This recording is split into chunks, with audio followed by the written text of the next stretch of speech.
মই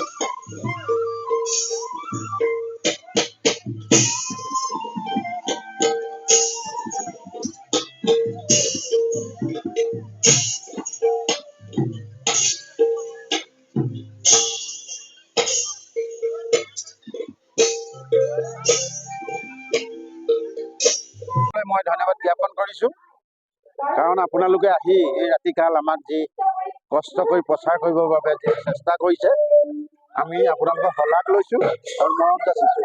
লগতে আমাৰ হাঁহয়াল গাঁৱত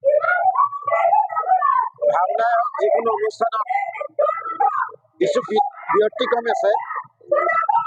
আমাৰ ইয়াত এনে ব্যক্তি আছে, খালি অনুষ্ঠান ভাগি আমি জ্যেষ্ঠসকলে পাতোঁ বুলি মাত্ৰ ঘোষণাহে কৰিব লাগে। কিন্তু আমাৰ যুৱক এনেকুৱা যুৱক আছে, যুৱকসকলে আপোনালোকে চিন্তা নকৰিব, যিকোনো অনুষ্ঠান গঢ় দিয়াত ফূৰ্তি কোনোদিন কৰি অহা নাই। যি কি নহওক, আমাৰ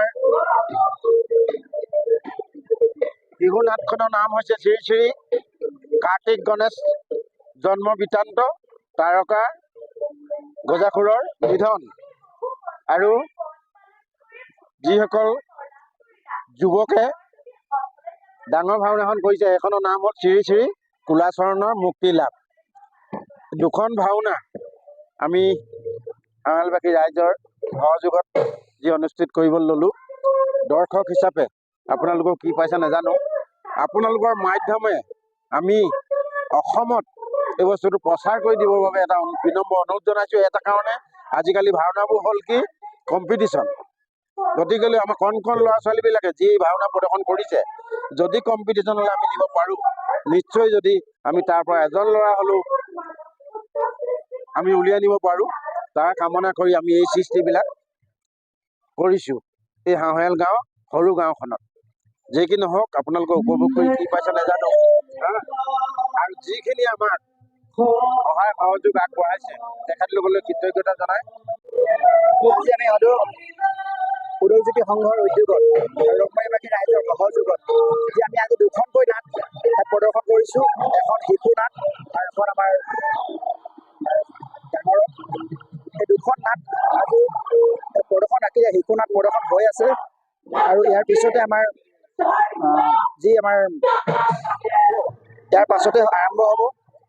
আৰু আমাৰ আজি যি ৰংমাৰীবাসী ৰাইজে যি সহায় সহযোগিতা আগবঢ়ালে নাটখন কৰাত, তেখেতলোককো মই আপোনালোকৰ এই মাধ্যমৰ যোগেদি কৰজোৰে কৃতজ্ঞতা জনাইছোঁ। আৰু লগতে আপোনালোকৰ প্ৰচাৰ মাধ্যমকো আজি মই এই চেগতে কৃতজ্ঞতা জনাইছোঁ। ইয়াত আমাৰ প্ৰায় গাঁৱৰ 6জন যুৱকে লগ লাগি আমাৰ প্ৰায় 1.5 কিলোমিটাৰ আমি মাটি চাকি আজি উজ্জ্বল কৰি তুলিছে। তেখেতলোককো ঈশ্বৰে মংগল কৰক। আৰু আমাৰ যি সন্মানীয় বিশিষ্ট ব্যৱসায়ী ৰাজু কোঁচ, তেখেতেও অৱদান আগবঢ়াইছে। আৰু লগতে শিশু নাটভাগী মই মোৰ ফালৰ পৰা, আমাৰ ঘৰৰ পৰিয়ালবৰ্গৰ ফালৰ পৰা আমি আগবঢ়াইছোঁ। আৰু ৰংমাৰীবাসী ৰাইজেও আমাক বহুত সহায় কৰিছে। আৰু তাৰ গতিকেলৈ আমি সকলোকে এই চেগতে কৃতজ্ঞতা জ্ঞাপন কৰিছোঁ।